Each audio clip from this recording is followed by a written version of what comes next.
НТС каналының эфирінде жаңылықтар, студияда Нуркамал Турсунбекова, саламатсыздарбы. Қырғызстанда биометрикалық паспортқа ие болгондор жумуштарын бүтүрө албай убара тартып жатышат. Бул тууралуу маселе бүгүн парламенттин отурумунда көтөрүлдү. Депутаттардын айтымында өлкөгө биометрикалық паспорттарды идентификациядан өткөрө турган жабдыктар эмдигиче келе элек. Мындан улам жарандардын жашаган жерин жана башка маалыматтарды аныктоо мүмкүн болбой жатат.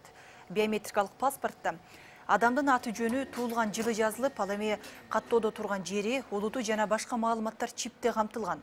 Бирок азырынча аны окуй турган жабдыктар жок. Мындан улам депутаттар бул паспортты берүүнү токтотуп турууну сунуш кылышты. Биометрик паспорт киргизилген негизинде ал паспортто бир эле аты жөнү жазылып, туулган күнү эле жазылып атат. Пропискасы, улуту жана башка маалыматтар чипте жазылып атат. Бүгүнкү күндө ал кишилер банкка кайрылганда, а банктарда буну окуй турган немелери жок. Мындай машинкалары жок. Элдер кантип жашоо шарт менен иштейт бул паспорт менен? Бул паспорт бир гана шайлоого киргизилген. А эл бир гана шайлоо менен жашабайт да. Бул паспорт менен колдонуш керек да. Мындайча айтканда, бир гана шайлоого колдоно турган паспорт башкача колдонууга мүмкүнчүлүк түзгөн эмес ГРС. Сиз айтып кеткен жаңы биометрический паспорт боюнча комбаридерлер бар тең азыр июль айында келет. Июль айында японский гранттын негизинде. Баасы болсо өзү өтө эле кымбат эмеспи? Ошо 1,5 миң сом эле. Паспорт берердин алдында ушул адамдар паспорт менен эмне иш кылат деп туруп, бардыгын жазап туруп, ошолорду алып туруп бербейсиңерби? Эл ичинде сөз таркап атат. Бул паспорт керексиз экенде, кереги жок экен паспорт деп туруп. Мындайча айтканда, дагы акча туура эмес сарпталып атат. МВД кантип идентификация кылат, РОВД кантип идентификация кылат. Ошон үчүн бунун паспорттун беришин токтотуп туруп, бардыгын таркатып бүткөндөн кийин, анан кийин бериш керек адамдарга. Колдоно турган болуш керек. Паспорт бир эле шайлоо колдонбойт. Анан кийин өкмөттүн өкүлүнө мен официалдуу суроо жиберем, эмне үчүн коррупцияга малынган жетекчини алиге чейин өкмөттүн башчысы жумуштан кетирбей атат. Менде башка ойлор жүгүрүп атат. Шайлоодун оюндары кетип атат ойго. Башка жетекчи жокпу ошо? Бир эле ГРСке бир эле адам иштей алабы? Эскерте кетсек, каттоо кызматтын жетекчилигинен убактылуу четтетилген Тайырбек Сарпашевге карата кылмыш иши козголгон. Ал кызмат абалынан кыянаттык менен пайдаланган деп айыпталууда. Башкы прокуратуранын маалыматы боюнча Сарпашев 2013 жылы вице-премьер-министр болуп турганда мамлекеттик каттоо кызматындагы тендерге кийгилишип, жеңилген компанияга туулгандыгы тууралуу күбөлүктөрдүн бланктарын сатып алууга мыйзамсыз уруксат берген. Кийин ошол күбөлүктөр жараксыз болуп чыгып, өлкө боюнча 40 миңге жакын наристеге катасы көп документтер берилип кеткени аныкталган. Учурда бул боюнча ишти УКМК тергеп жатат. Мындан тышкары Бишкектеги Скрябин көчөсүндө камакта турган учурунда Бакиевтерге тиешелүү мүлктүн жеке колго өтүп кеткени боюнча кылмыш иши козголгон. Соттун чечими менен арестке алынган объектиге байланыштуу документтерди бүтүрүүгө каттоо кызматынын жетекчиси Тайырбек Сарпашев жазуу түрүндө уруксат бергени аныкталган.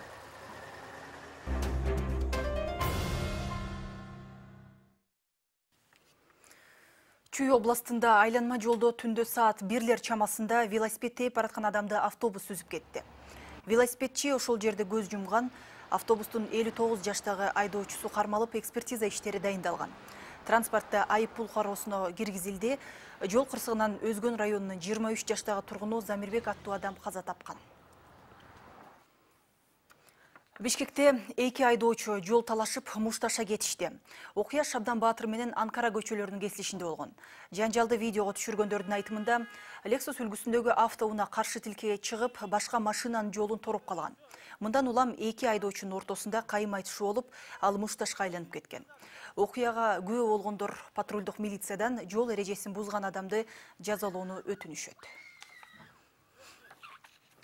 Кыргызстанда 1,5 миллионго жакын адам тамеки тартат. Мындай статистикалык маалымат бүгүнкү бүткүл дүйнөлүк чылым чегүүгө каршы күрөшүү күнүнө карата жарыяланды.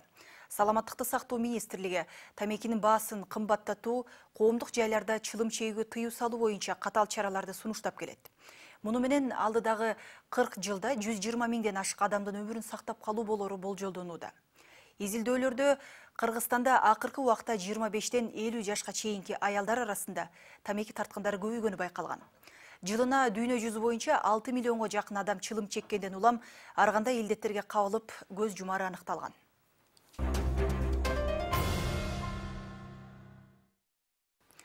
Театр шеринеси НТС'те бир айдан бери Кыргыз мамлекеттик академиялык драма театры театр шеринеси долбоорун өткөрүп келет.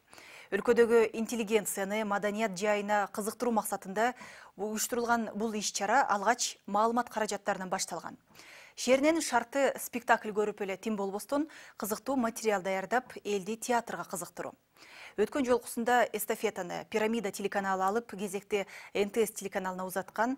НТС'тин жамааты Чыңгыз Айтматовдун калемине таандык Саманчынын жолу чыгармасынын негизинде коюлган спектакльга күбө болуп, кезекти 5-каналдагы кесиптештерине узатты.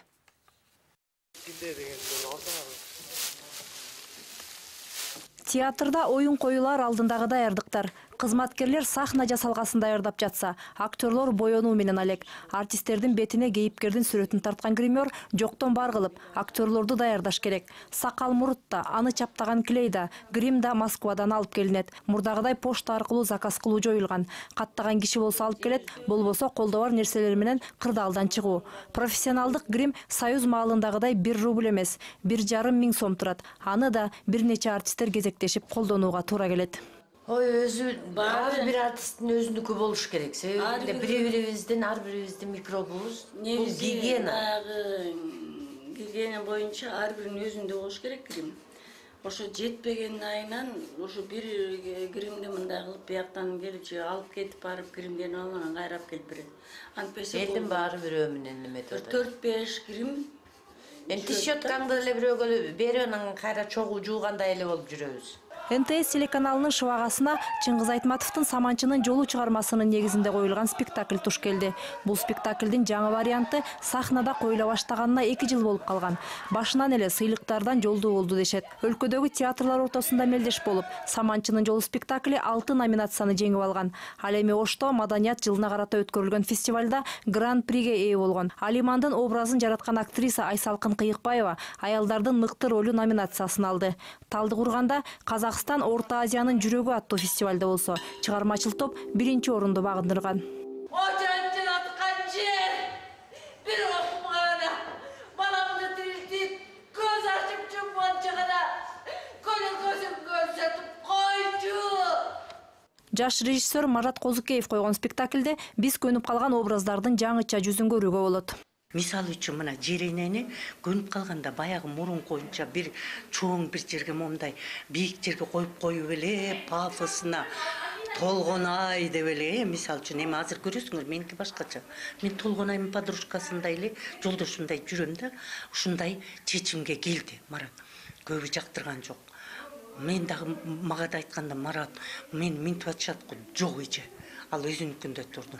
Ал эми Майсалбекти биз узун бойлуу, ак жуумал мугалим жигит катары көрүп көнүп калганбыз. Бул спектакльде согуштан контузия алып калчылдаган, айрым жерде орой сүйлөп, кыйкыргандан да кайра тартпаган Майсалбекти көрүүгө болот. Бул режиссердун жаңы табылгасы. Анын өлүм алдындагы монологу спектакльдин кульминациялык өзөгү деп койсок болчудай.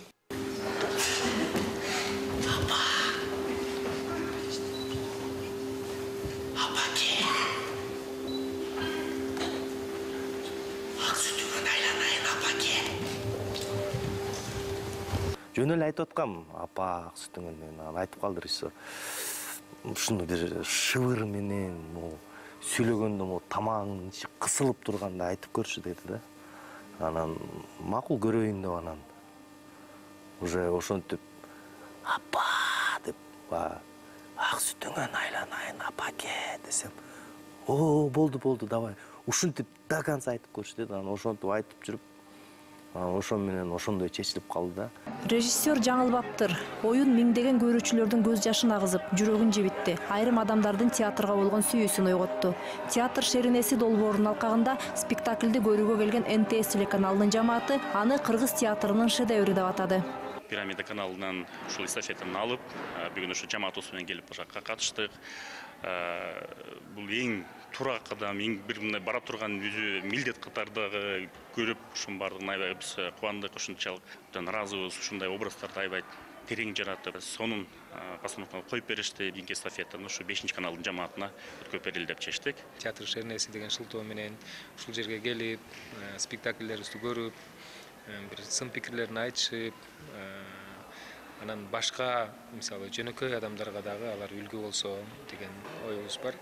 Кудай буйрса жаман эмес, ушул бир айдан берки мына биздин сезондо болуп жаткан спектакльдердин көбүнчөсүнө ушул журналисттер да келди. Бүгүн театрда Бактыгүл Чотурованын калемине таандык Тумар ханыша спектакли коюлуп, ошону менен жазгы сезон жабылат. Мээрим Ташыбекова, Манас Бакешев, НТС. Акыркы сааттарга алынган жаңылыктар мына ушулар болду. Күнүңүздөр көңүлдүү улансын. Биздин канал менен бирге болуңуздар.